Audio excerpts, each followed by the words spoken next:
Durant, long three. Curry down the court. Simmons, is this the dagger? Hello, welcome to the newest episode of The Debate Mates.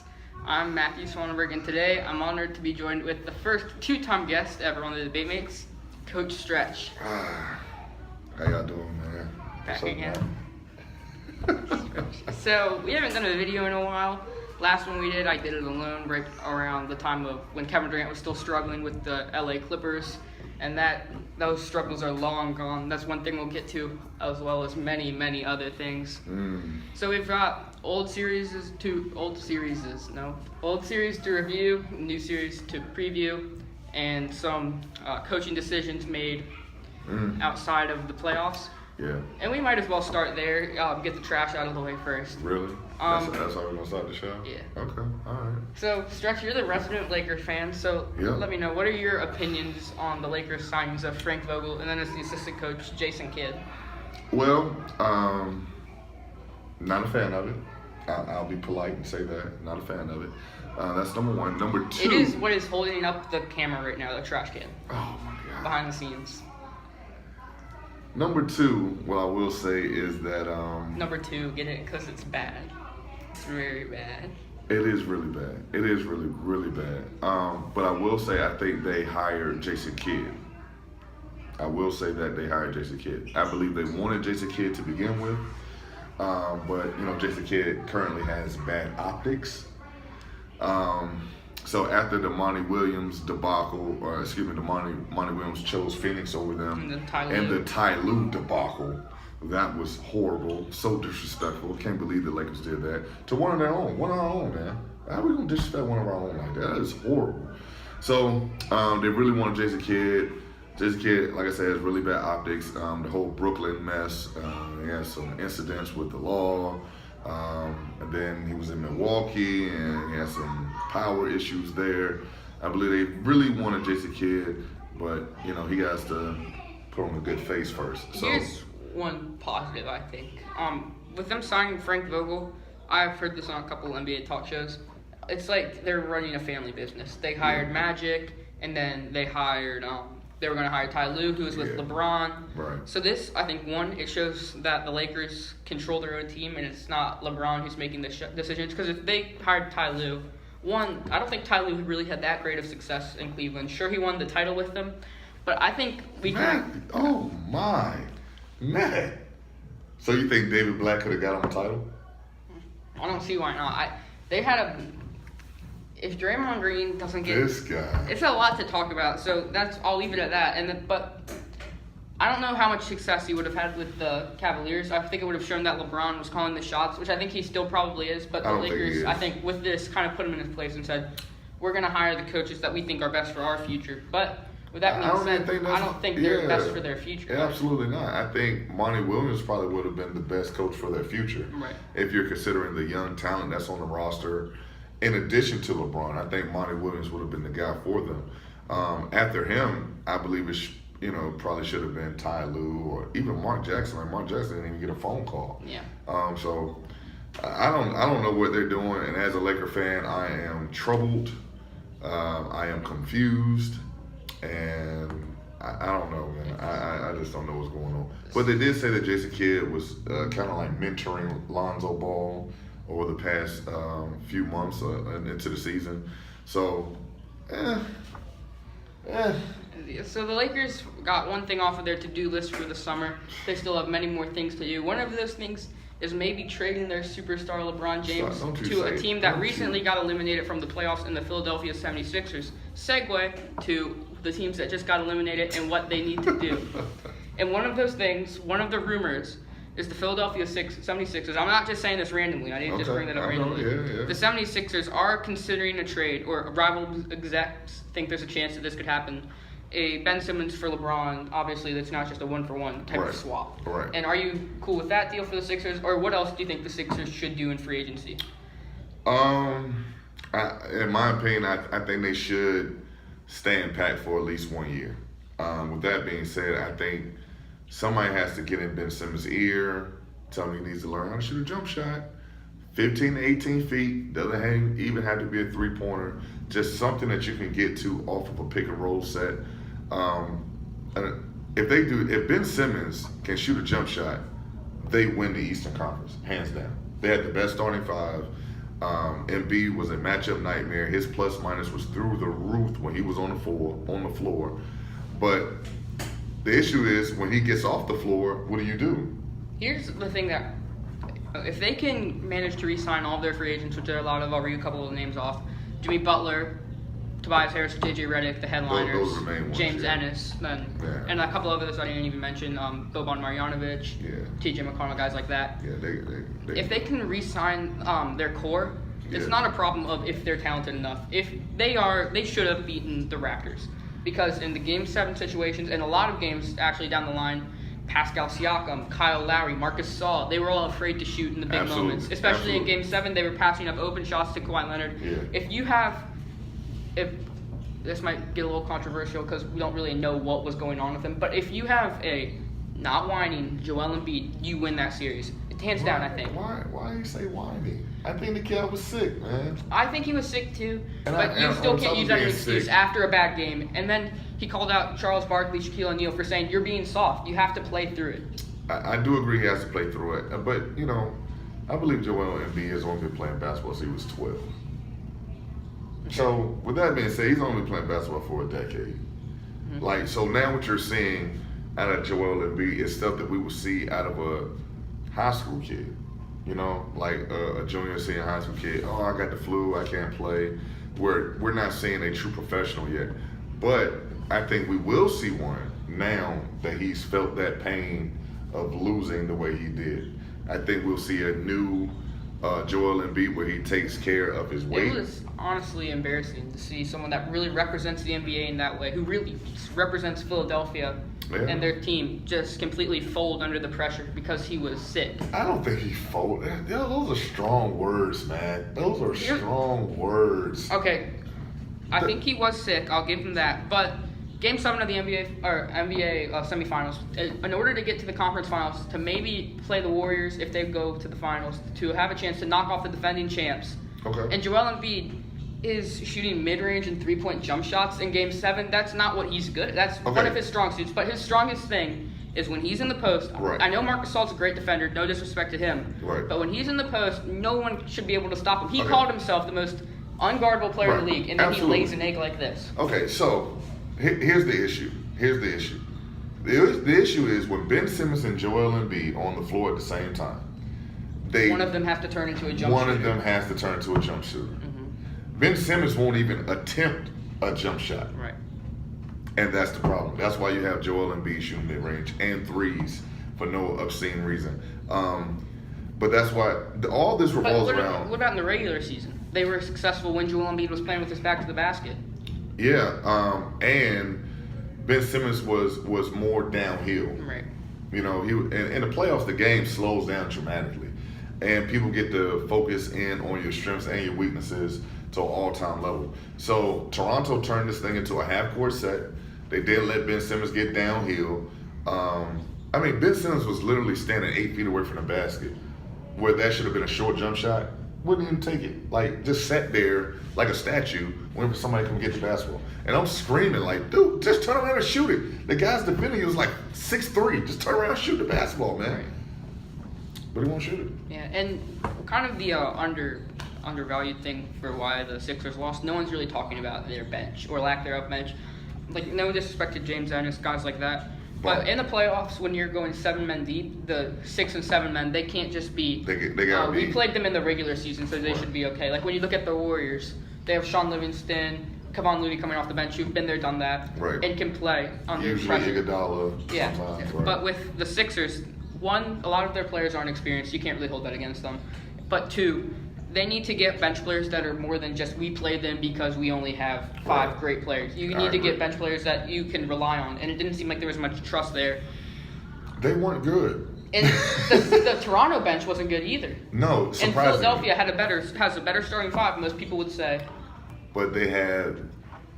I think Toronto had the better star. Here's the main thing for me. Brett Brown got outcoached by Nick Nurse. I don't think Brett Brown is a very good coach. I don't know. Those are strong words, man. But I don't necessarily. I don't know if he's a disagree. very strong coach. I don't know if he's the right coach for the situation. He's not holding them accountable. Right. And Is what I will say. he was- I think he's very good at X's and O's, but he's not holding those guys accountable. like you can go into a press conference and defend Joel Embiid, he's your superstar, and say he was sick because that's basically what he did. Right. But in the locker room behind closed doors, probably even to the person interviewing you, you have to say Joel Embiid didn't have a great game. I know he was sick, but he's still got to step up. Absolutely. And if you sugarcoat it for Embiid, oh, you're great, you were just sick, don't worry about it, then Embiid's gonna say, okay, well, whatever. You know, that's the problem with a lot of coaches, period, on all levels. They don't hold their star players or guys who are really good to that standard. They don't lay into them when they don't have a good game. Like Joel Embiid should have got laid into by his coach. Should have got laid into at least twice. And that probably would have curbed that behavior moving forward.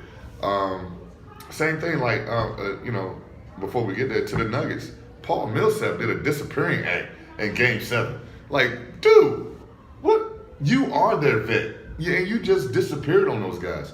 So, these coaches, man, and I know it's the NBA and the players basically run the league, and the coaches really don't have that much power, but you could tell Coach Nurse was coaching those guys. Like, he's hoarse.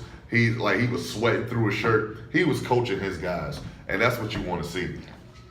And a lot of people will consider this a disappointing series for the 76ers, but if you want to talk about disappointment, let's move on to the next series, which is the Boston Celtics getting completely embarrassed by the Milwaukee Bucks. And me being the resident Celtics fan, I want to start off with something real quick. Yeah, let's go ahead and start with that. Yeah. So I wrote down a couple of their free agents, and this is one thing I Blow the I team think, up. Start over. I don't agree with that. Here's what I think. Blow them up. Don't sign Kyrie Irving. Don't even offer him a contract. He's leaving. He ain't got that choice. I don't care. Like, He's leaving. If he said, I'll say if you offer me a max, don't sign him. Here's what I think they need to do: sign Horford for what's the Veterans thing or mid-level exception? Yeah. Your mid? Because he said he's willing to take a pay cut to keep it. Well, he needs to together. take a pay cut. Then maybe if Irving's gone, we can keep Rozier. Rozier kind of lost his cool. No, not even kind of. Really lost his cool after they lost in Game 5. Right. I don't know if maybe. I hope that was a one-time thing. I hope that burn isn't. Yeah, because if that's something that he does every time in the playoffs, or not even in the playoffs, but in the locker room, then we shouldn't re-sign him. But here's what I think. And a lot of this also goes to Coach Brad Stevens, who's usually a cool guy. He didn't do a good job of handling all. I think they never really figured out how to play Hayward. Here's what they need to do. I think. Re-sign Rozier. Okay. Don't sign Kyrie. Okay. Sign Horford. Sign Baines. Okay. Try to keep Morris. If not, no big deal. Morris is a good. He's like one of your heart and soul guys. And then Marcus Smart. Those are your heart and soul going guys. into the season, start Rozier, Brown, Tatum, Hayward, Horford. I don't like that. And then over the offseason, I'm gonna tell you why I don't like that. You got three guys to do the same thing: Brown, Tatum, Hayward.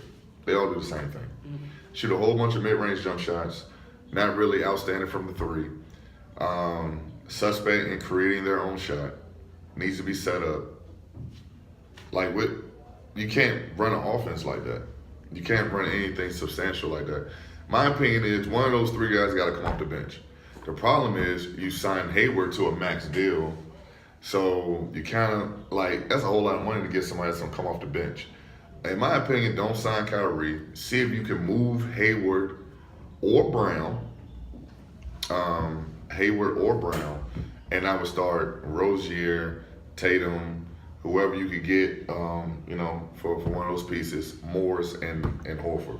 And Smart. Smart. One thing, I was really disappointed with Jason Tatum's play in the postseason. I give most of the blame to Kyrie, though. Yeah, that locker room was toxic. Yeah. If this is just a one-time thing, I think Tatum, as do a lot of their other players, believe that they were better off without Irving, and they're right. I think they're right. Absolutely, technically they were right. So I don't know if Tatum was just really in his head going into this series, and especially as it started to go downhill, if he just really started to struggle. But really, all playoffs, he was never really the Tatum we were expecting. Really, all season, he was never that Tatum we expected to see. So I don't know. I'm gonna tell you, man. Sometimes we forget that a guy like Tatum is a second-year player. Is a second-year player. He's 20 years old, and sometimes it takes a while for you to figure it out. I don't think Tatum could play with Kyrie. But that being said, I don't think he's not a Batman to your Robin. No, he's not a Batman to your Robin. Is he even a Robin? We don't know yet.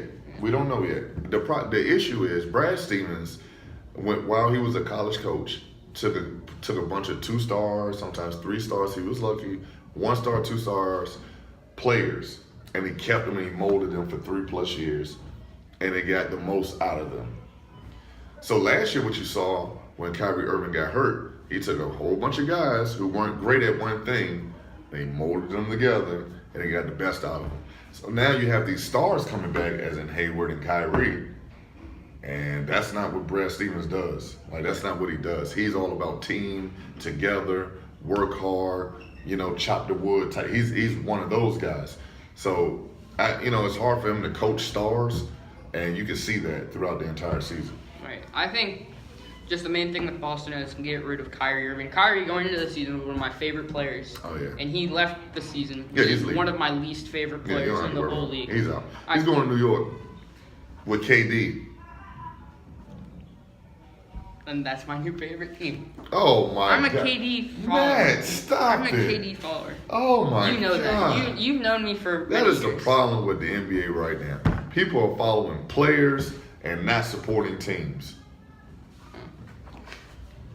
That's why ticket prices are through the roof when certain people come in town and they in the toilet when nobody else is there. Teams. Gotta support teams. But, I don't knock you, whatever. NBA markets, they market knock players. You for liking the Lakers. I've been liking the Lakers since 1989. My first game. I'm so sorry. Wow. You know how many championships we won since 1989? All right, so on to the next series. Okay. Yeah, let's move forward. Another team that will be having a long offseason with a lot to think about is the Houston Rockets. Oh, God. But according to James Harden, they know exactly what to do this offseason. Obviously they don't. If you're the GM, if you're Daryl Morey, do you know exactly what to do in order to try to beat this Warriors, even if they don't re-sign all their players? Fire D'Antoni. Think so? Get rid of him. That style doesn't work in the playoffs. You get great numbers. You can wear people down in the regular season. But in the postseason, again, where the game shrinks. And they have always played a small rotation. Right. And it shrinks and every possession counts. The whole D'Antoni method is about getting as many possessions as you can, over your opponent throughout the entire game. And you can't do that in the postseason. The game shrinks. Everybody's playing half-court offense, half-court defense. The Rockets this is what really hurts them is they don't like to run and gun. They're very slow. They used to be 7 seconds or less. Now they're 17 seconds. 17 seconds where we dribble the basketball. And then that hurts them because James Harden and Chris Paul and Eric Gordon, they're great shooters, but they aren't always they have high volume and sometimes very low efficiency. Right. So especially in a half-court set when it's hard to get a rhythm when you got guys like Harden and CP3 just trying to break their guys' ankles. It's hard to get Gordon and Harden a rhythm because Harden's not getting any catch and shoots where he's open off of a penetration from CP3. What you saw in Game 6, what the Warriors did to them without Kevin Durant, is actually what the system that the Rockets need to run. That pace, space, ball movement, player movement. Setting fade screens in the corner. Like, that stuff is revolutionary. Like, no one is doing that type of thing still. Even though the Warriors are, has so much success, people don't set fade screens to the corner like they used to. They set baseline screens right at the three-point line. Like, this stuff is, insane. This is what I think they need to do. Yeah, and they moving in. They really don't care who shoots it. They will pass up a good shot for a better shot. I have a very simple solution for the Rockets. What you got? Keep Harden and PJ Tucker, shot the rest. No one wants Chris Paul. That contract is enormous, horrible, and he has very little tread left on his tire. Clint Capella, I actually like him. If they went to a more motion system, you'll probably get a lot more out of Clint Capella. Yeah, but this is one of my main NBA beliefs. Okay. Is a center like Clint Capella is only as good as his point guard. Absolutely. He's only as good as the person that sets him up. Yep. And when you have players that aren't always willing to set you up, you're not that great. And with the way the Rockets play, they can't have one center just standing in the middle clogging up the paint when they want to run and shoot threes. Yeah. So I think I think people still would want Chris Paul. I'm gonna have to disagree with you there because we did see him put up some big performances in the playoffs in this season. When he's not injury riddled, he's still a pretty good player. He's decent. He's pretty good. The thing that I asked you this question though. Chris Paul fell down a couple times towards the end of the series. Did you see how he tried to get up? You did? Sure. Here's what I remember. He tried to take a lot of offensive fouls and he kept falling over. And every time he got up, he was very mad at the referees. Very mad at the referees, number one. Always but number animated. two, always animated. But number two, I want to say it was his left leg. But every time he got up, he never put his left leg first down for pressure purposes. Sorry, I didn't realize that. Yeah, see little things like that, man. You know what I'm saying? You gotta, you gotta get that information, baby. You know what I mean? Yeah, but I think someone still would be willing to take on Chris Paul's contract. For $40 million? Who? Let's see. I think a team I honestly think the Lakers would put a trade together for him. Stop. So why? Come on, man. Really? Look, I'm just saying. You hate the Lakers that bad. You think we were gonna take a 34-year-old Chris Paul, very little tread left on his tire. It's probably his left hamstring probably doesn't work at all. Okay, well if you can't get rid of him, I was saying since the trade, before the trade deadline, I think they should trade CP3. That's been one of my beliefs as soon as the season started. I tell you who should try to get him, the 76ers. They need a point. Yeah, but who would the Rockets want from them? That's a problem. And there's your problem. Because if they get Tobias Harris, which I think would be the best fit for their system, then they have to go small because PJ Tucker deserves to be a starter. I mean, they'd have to go big. I think he does. Yeah. That's the thing. Iguodala, does he deserve to start? Sure. Does he start? Not often. Sometimes you just gotta thrive in your role. Yeah, but with the Warriors, when he's not starting, they have two other outstanding defenders to guard their best player. And I also think that's the problem. They're so fixated on the Warriors. And you know what they say, the old saying is, when you want something so bad that you will overdo it and you'll end up not getting it done.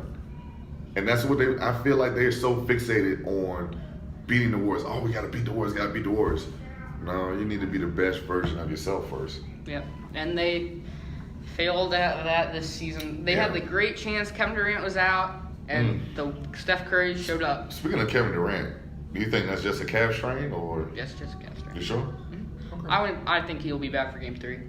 3. Okay. And that's something we'll get into in 1 second. We just have one more team to review. This team doesn't have much going on this offseason. Denver Nuggets. They dropped one. I think we can all agree they don't need to stay packed. Stay packed. Would you re-sign Paul Millsap? Yes.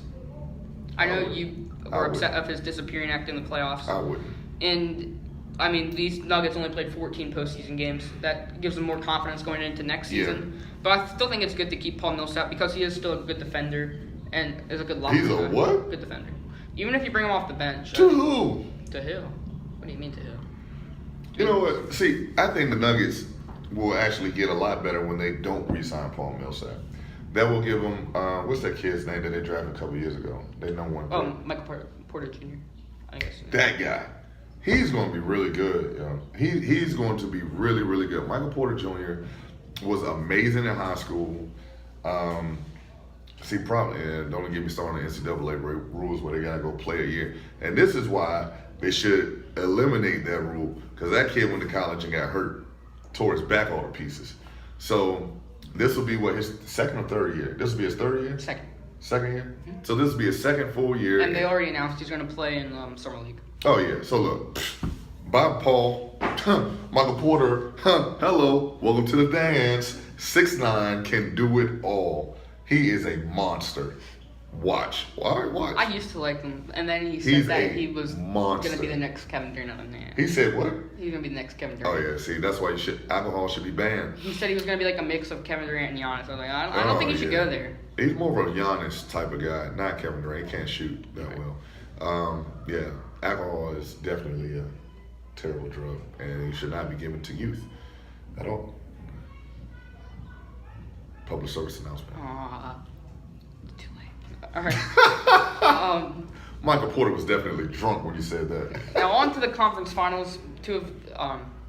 Besides Game 7, two of the best words in sports. Okay. We've got on the West, Golden State versus the Trailblazers. You want to start there, or you want to go East Coast first? The East will probably be more, I think, a little bit closer. So I want to start in the West. You don't think the Blazers have a chance? Did I say that? Because what you just. Well, how do you know I don't think Raptors Bucks is so good it might need to go 9 games? Oh my God! See, come on. So, with the Blazers and the Warriors, I'll let you do your series prediction first, and I'll do mine. Or how many games? You gonna go KD? KD's gonna play? Yes. Game what, 3? I think so. Blazers.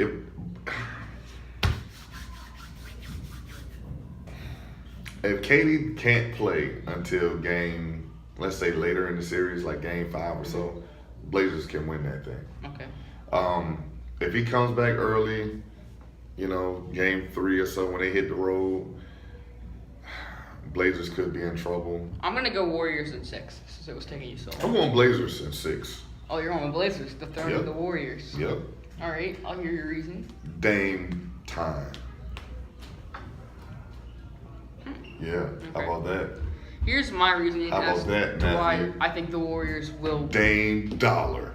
Here's why I think the Warriors have the upper leg on Portland. One of the reasons, Klay Thompson is an amazing defender, and Okay. I think he'll do a solid job guarding Damian Lillard. Okay. Second thing, Somebody gotta check CJ.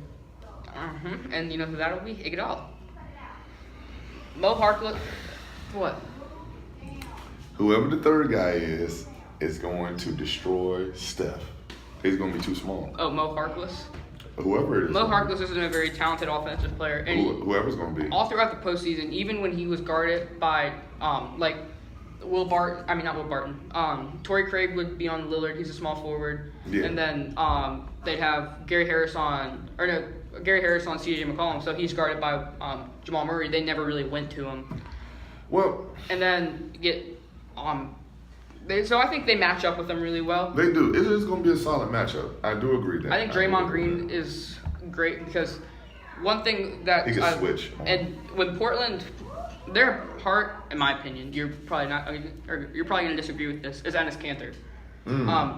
I like When he's Giannis. confident, when he's posted on Instagram pictures of Jokic and stuff like that, I think he gets the whole team going when he says can play Kanter, all that stuff. Yeah. Draymond Green is the perfect guy to get into his head, get him to start playing poorly.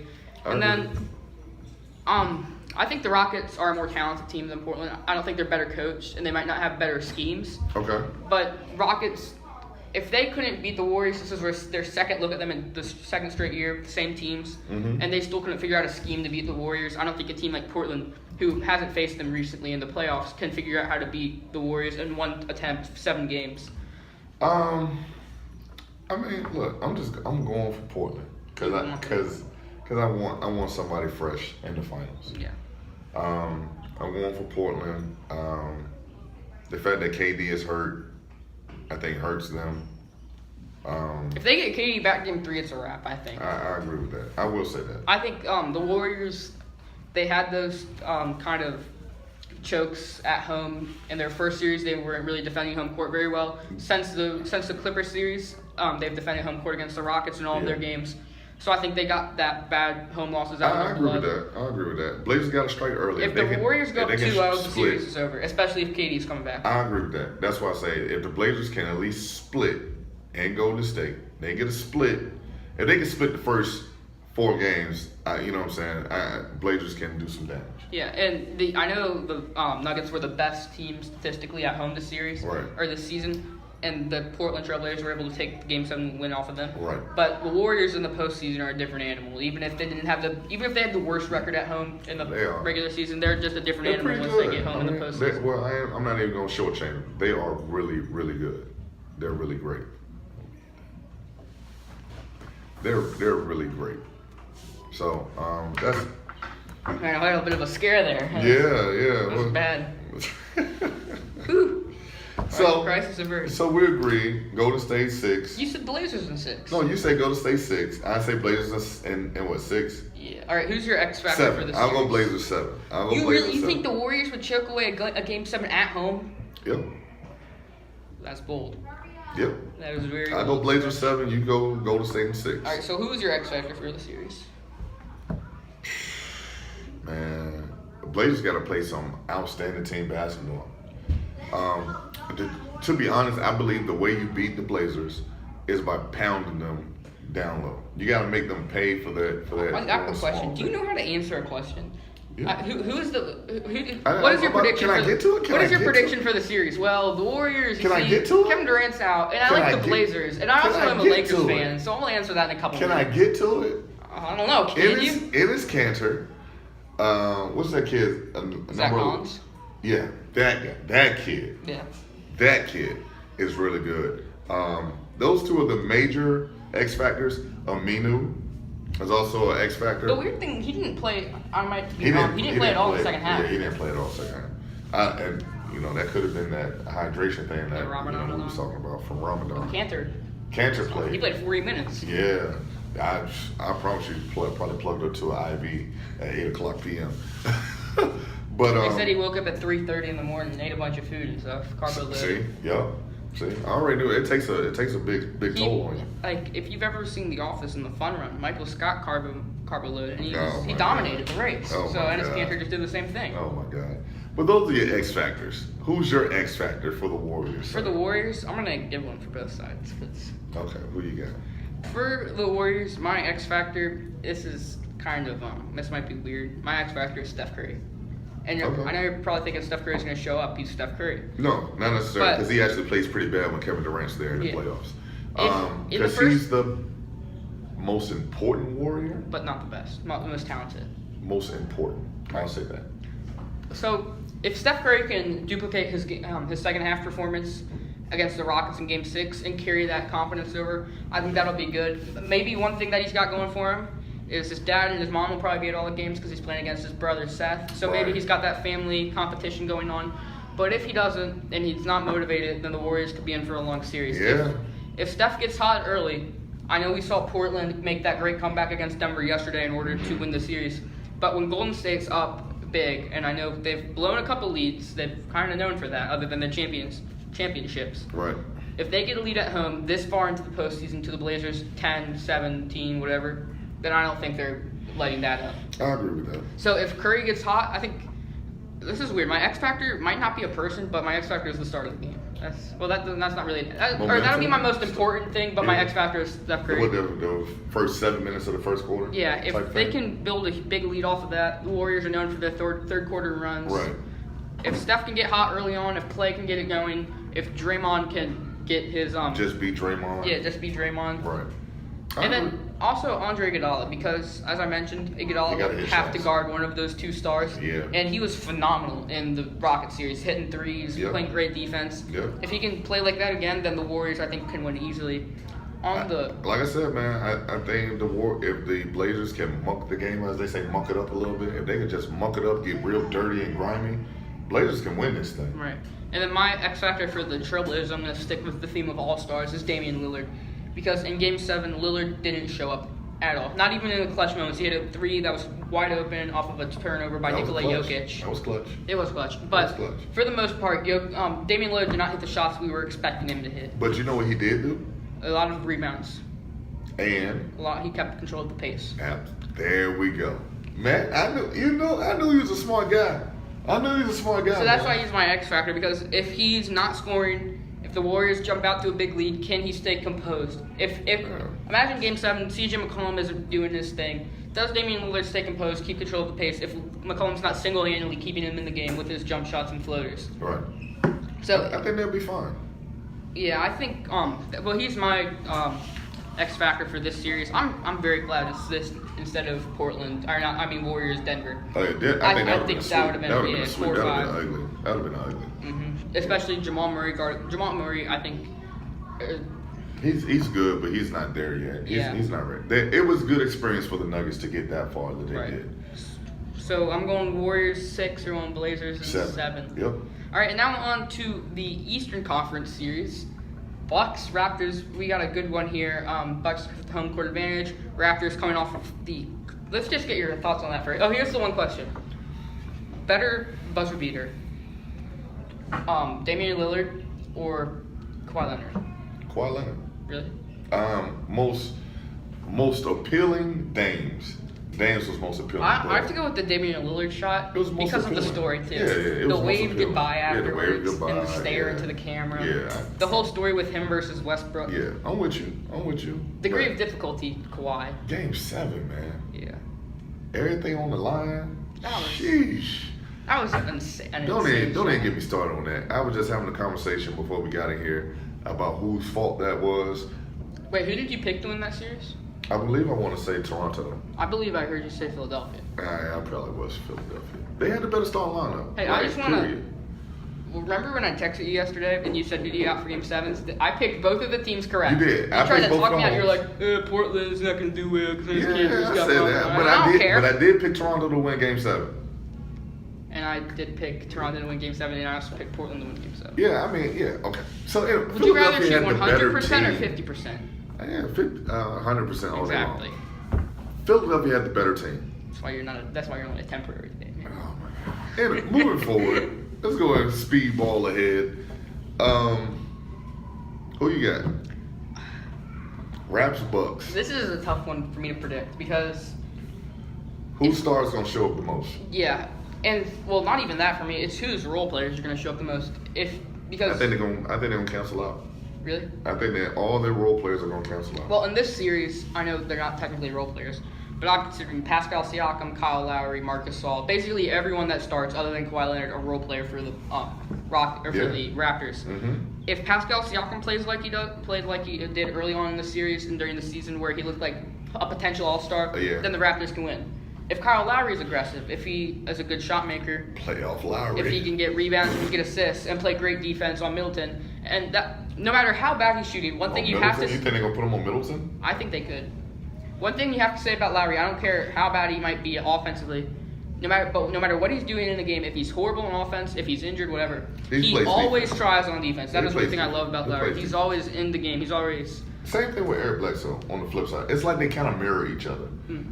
Eric Bledsoe has these disappearing acts on offense, but he'll be there aggressively as ever on defense. He'll go down there and get steals, or he'll take offensive charge. He'll get, he does that type of thing. And then you have Middleton, who's just like Danny Green, shoots, drives, the whole thing. Then you have Brook Lopez, who shoots threes now more so. It's just like Marc Gasol. They 7 feet, rebound, defend. If you're the Raptors, do you put Pascal Siakam or Kawhi Leonard on Giannis? Pascal. You do? Yeah. I put Pascal on him early. Same thing with the Bucks. I don't put Giannis on Kawhi early. Yeah. And crunch time, in certain scenarios, yes, but not for the entire game. Right. If the Bucks, I think Mike Budenholzer is a great coach. I don't know if he'll have a scheme to defend Kawhi. But remember, the last 2 games, that's all I can remember, in the Philadelphia series, Kawhi Leonard's going to get the headlines for being the hero. Okay. Because he scored a lot of points, but it took him a lot of shots to get those points. If he has games like that against the Bucks are not necessarily more talented, but a better schemed and put together team. Where if Kawhi's not shooting well, if he's 13 for 29, the Bucks are going to win easily, I think. And one thing that the Bucks have over the 76ers, the Bucks will the first quarter of the or really first 3 quarters of the Raptors and 76ers was, please, can someone just hit a shot? I agree. I don't think you're going to see that in the Bucks series because the 76ers, with Joel Embiid not playing to his full capabilities and Tobias Harris not really being that go-to scorer, they didn't really have anyone that could say, okay, you're going to go get us on a run. Milwaukee has that with Giannis. Either if he's not scoring, if he's not driving and getting a dunk, then he can pass it out, find an open shooter. So I think the Bucks are going to be able to they're not going to slow down when the Raptors slow down, I think. That's what I'm saying. I can go with that. I also believe the Bucks have more shooting coming off the bench. Right. Ersan Ilyasova, Patrick Connaughton.